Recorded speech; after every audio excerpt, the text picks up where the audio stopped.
You probably know Basil Rathbone as the actor who portrayed Sherlock Holmes. But what if I told you he was also one of the greatest screen villains of all time, dueling Errol Flynn, scheming with Vincent Price, and terrifying audiences long before CGI monsters? Today, we're diving into 21 unforgettable roles that prove Basil Rathbone wasn't just a great actor, he was a force of nature. Rathbone was born in South Africa in 1892, but his family left before the Boer War began. In England, Rathbone attended Repton School, where he excelled in fencing, a skill that would serve him well later in the movies. And he also showed an interest in theater. After graduation, he worked in business for a year or two to please his father, then left for the theater. He had a cousin who managed one of the Shakespearean troupes in Stratford-upon-Avon. He joined the theater at the bottom rung and began working his way up into larger roles. These roles were interrupted by World War I when Rathbone served as a second lieutenant in the Liverpool, Scottish 2nd Battalion. He was assigned to military intelligence and later received the Military Cross for bravery. In 1919, he returned to Stratford-on-Avon. After a year there, he moved to the London stage and eventually began working on Broadway. Finally, he left stage work to begin working in movies. His roles evolved from ladies' man to sinister villain, where his swordplay became more important. Rathbone's first film role was in Innocent, 1921, and his last was the obscure Autopsie d'un Fantasma, 1968. He had a total of 126 film and television credits. I will count these down based on how I feel each film ranks. 21. I'll begin the countdown with a rather low-quality film.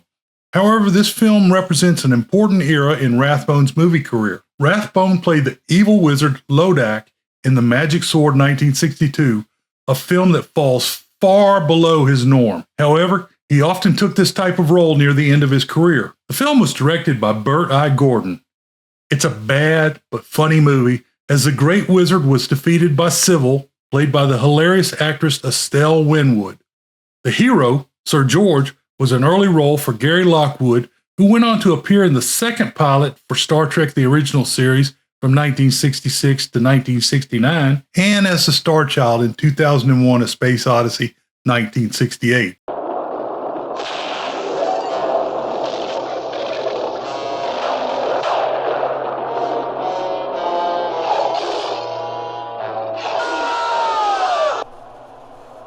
Number 20. Sherlock Holmes and the Voice of Terra, 1942, is the first of several Sherlock Holmes films that are included on this list. Rathbone and Nigel Bruce as Dr. Watson made 14 films in this series. This film featured Evelyn Ankers of the Wolfman 1941 fame. In this wartime drama, the master detective is called upon to silence a Nazi who is announcing forthcoming terror attacks over the radio. This knife, like the knife which killed Gavin, was thrown by a former habitué of the docks in Hamburg. It's a German knife. The knife throwers of Hamburg are extremely expert. Mr. Holmes, can't we come back in the daytime? Certainly not. I don't think we're safe. No one in the world is safe now, Watson. Least of all us. Number 19. I will combine these two short animated films as one on the list. Until I began researching this list, I was unaware that Rathbone contributed to two Disney animated projects. They are The Adventures of Icabod and Mr Toad, 1949, and The Wind in the Willows, 1949. In the former, Rathbone voiced a policeman in the Mr. Toad part film. But all I can think of is how much that headless horseman scared me when he threw that flaming pumpkin.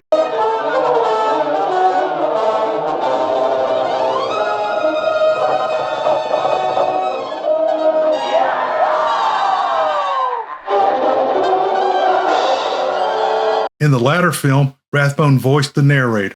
What is it? Lummy, governor. It's a motor car. Motor car?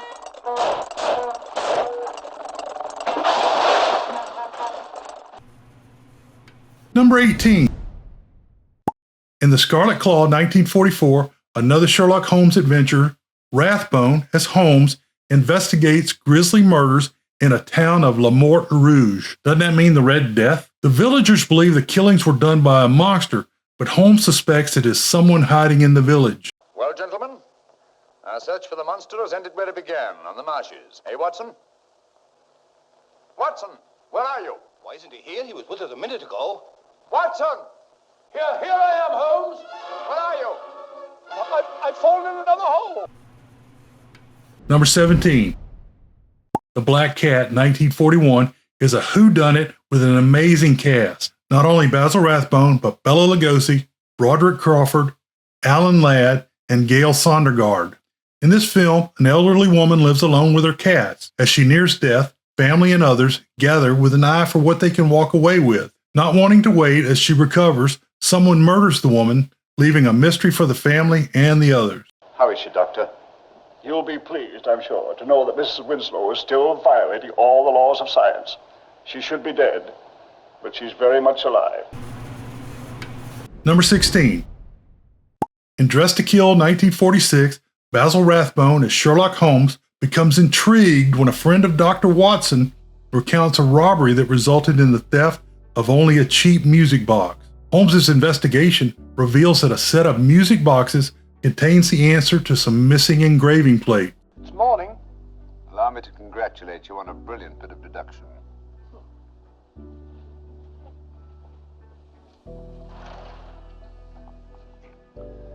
It's not a transposition, not a polygraph transposition, not a trigraph, nor any known form of decoding. Number 15. In the Comedy of Terra's 1963, Rathbone joins other horror icons Peter Lorre and Vincent Price. In a tiny 19th century town, an unscrupulous man marries to get possession of a funeral parlor. The new director repeatedly sells the same coffin and dumps the deceased without a coffin. The director begins to commit murders to drive up business. This becomes a problem when they kill Mr. Black, played by Rathbone. It seems it is hard to keep him dead.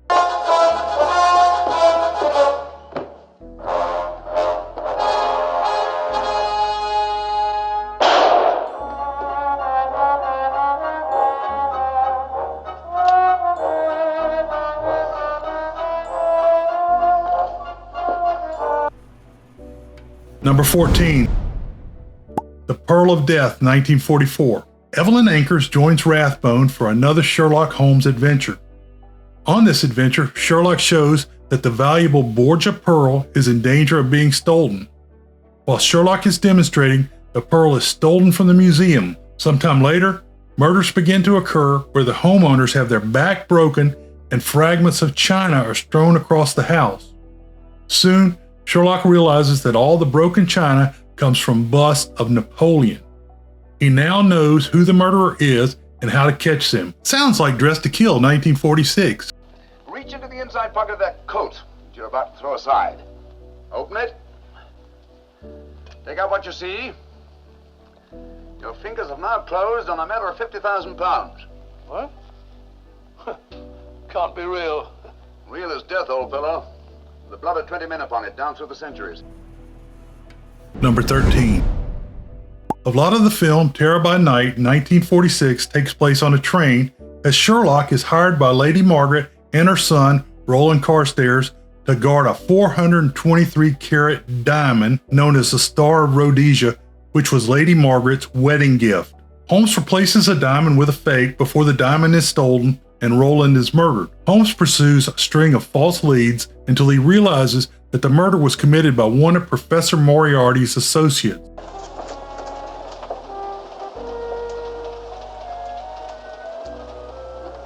Well, lady, As I thought, shallow. Body only comes down to about here. you think there's a secret compartment underneath? There has to be.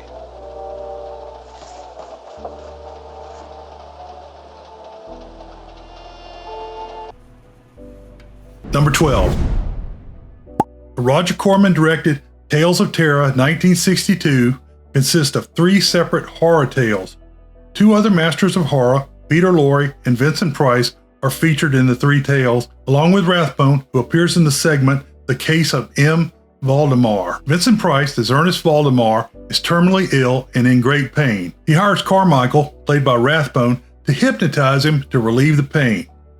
Valdemar asks that his wife Helen, played by Deborah Paget, marry Dr. James after his death. Carmichael controls Valdemar's brain and causes his soul to be trapped in his body after he dies. Carmichael then attempts to marry Helena, but the outcome is not as expected. I am in command here. You will do as I say. I shall take what I desire. Your body and your soul if I demand it. No, but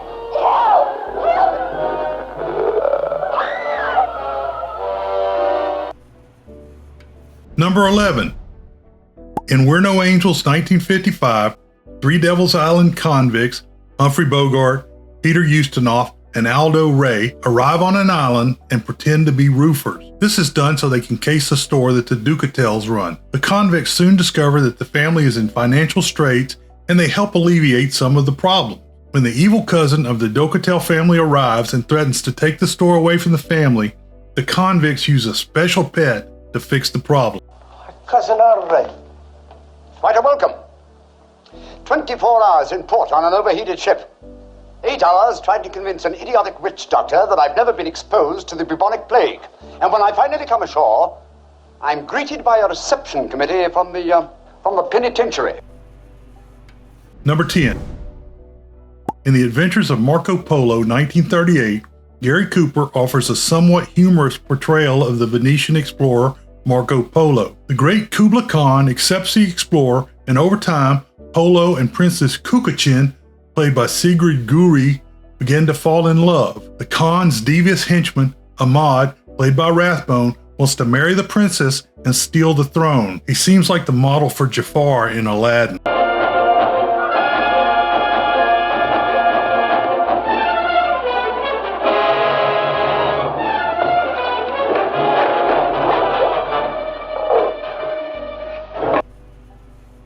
Number 9.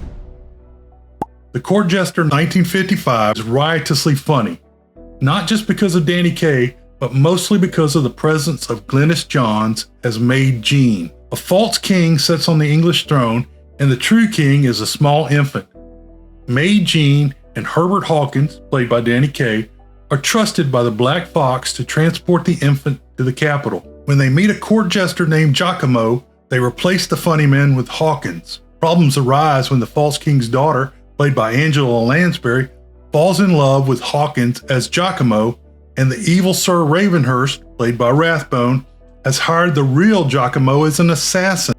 I put a pellet of poison in one of the vessels. Which one? The one with the figure of a pestle. The vessel with the pestle? Yes, but you don't want the vessel with the pestle. You want the chalice from the palace. The chalice from the palace. It's a little crystal chalice with the figure of a palace. Does the chalice from the palace have the pellet with the poison? No, the pellet with the poison's in the vessel with the pestle. Oh, the pestle with the The vessel. vessel with the pestle. What about the palace from the chalice? Not the palace from the chalice from the...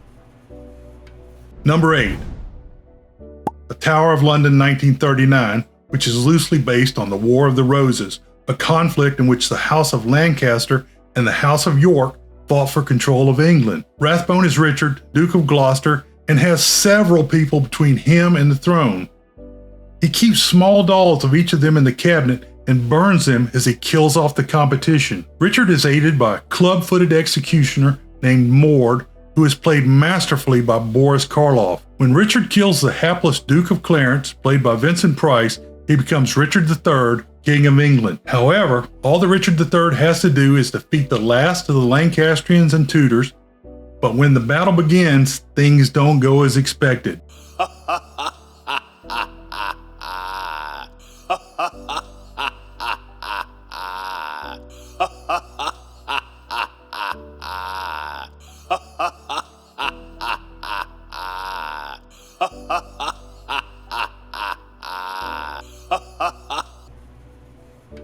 Number 7. In The Adventures of Sherlock Holmes, 1939, Holmes, played by Rathbone, arrives late to court and can't give evidence that would convict Professor Moriarty, played very well by George Zucco.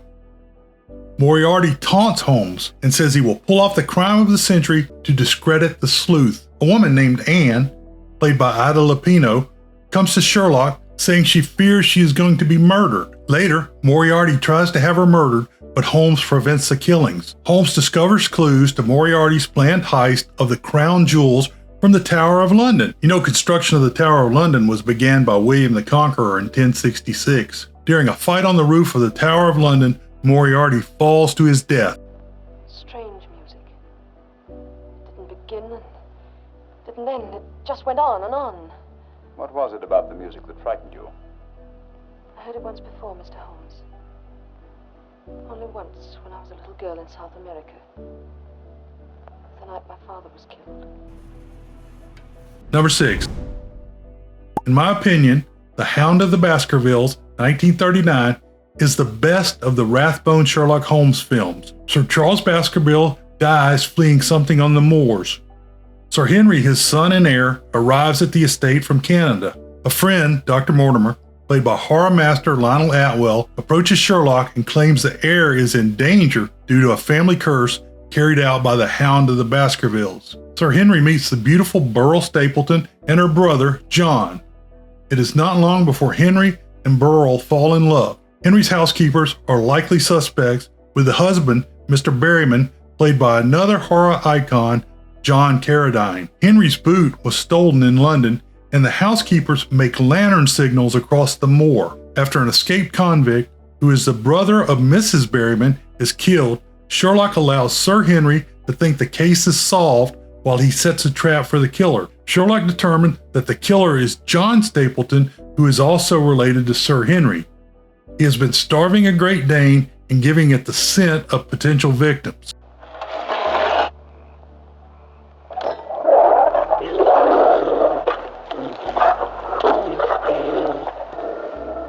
A present to a doctor, I'd say, is more likely to come from a hospital than a hunt. And when the letters CC are placed before the hospital, the name Charing Cross Hospital rather obviously presents itself. Oh, you may be right. Furthermore, I'd say that Dr. Mortimer had a small practice in the country and was the owner of a dog. How can you tell that? Quite simple. From the teeth marks. Look, you can see for yourself. A rather large dog, I'd say. This film is ingrained in our movie-going consciousness as David and Jack are warned to stay off the moor. Go. Stay on the road. Keep clear of the moors. When they hear the werewolf for the first time, one of them quips, "The Hound of the Baskervilles?" Did you hear that? I heard that. What was it? Could be a lot of things. Yeah? A coyote. There aren't any coyotes in England. The Hound of the Baskervilles? In An American Werewolf in London, 1981. Number 5.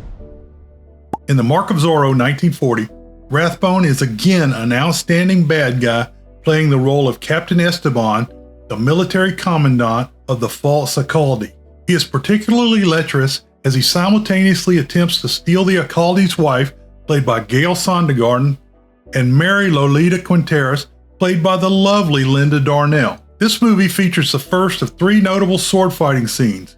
Captain Esteban faces off against Don Diego / Zorro, played by Tyrone Power. Some people have criticized Power as not being athletic enough to pull off his side of the fight. However, this is probably only true when compared to the other 2 fights I will mention later.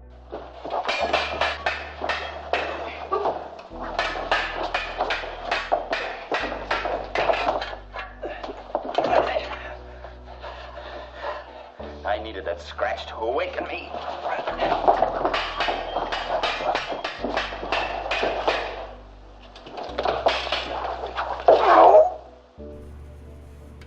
Number 4. In one of my favorite movies, The Dawn Patrol 1938, Rathbone plays Major Brand, the commandant of a World War I fighting squadron. Rathbone is amazing as the commander who is forced to stay behind while he sends others to their death. Brand is isolated when his best friend Courtney, played masterfully by Errol Flynn, believes that Brand is getting too many people killed. Things change quickly for Courtney when both he and Brand are promoted. We were outnumbered and forced to fly low. We had to fight our way out. All right, suppose you did. You should be more cautious. More cautious. I suppose you think I enjoyed sending those 2 men up there. Sending them up in crates that should have been on the scrap heap months ago. That's right, now, say it. But I'm a murderer. I ought to give you better planes, older men, better flyers. Say it, why don't you say it? Number 3. In contention for the best classic horror film, Rathbone is amazing as a scenery-chewing and best-named scientist, Wolf von Frankenstein, in Son of Frankenstein 1939. Boris Karloff returns as the monster, and he is always good. A hidden jewel in this film is Bela Lugosi's portrayal of a murderous hunchback who controls the monster. Watch this film for references which will enhance your next viewing of Young Frankenstein 1974 and make it much more enjoyable. As a man, I should destroy him. But as a scientist, I should do everything in my power to bring him back to conscious life. Benson, turn on the generator. Number 2. In The Adventures of Robin Hood 1938, Rathbone is outstanding as a sniveling villain, Sir Guy of Gisborne. The supporting cast is exceptional, featuring Olivia de Havilland as Maid Marian, Errol Flynn as Robin Hood, and Claude Rains as Prince John. The sword fight between Rathbone and Errol Flynn alone is worth the price of admission.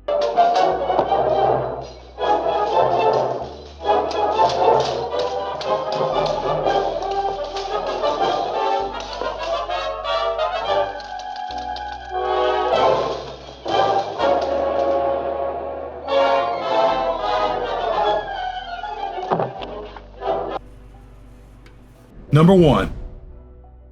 Captain Blood 1935 reunites Olivia de Havilland and Errol Flynn. Flynn plays Peter Blood, a country doctor who is falsely convicted of treason. Sold as an enslaved person in the Caribbean, Blood escapes and becomes a pirate scourge to those who have wronged him. Blood teams up with snarling French pirate Lavoisier, played to perfection by Rathbone. Again, the sword fight on the beach where Blood faces Lavoisier is very exciting.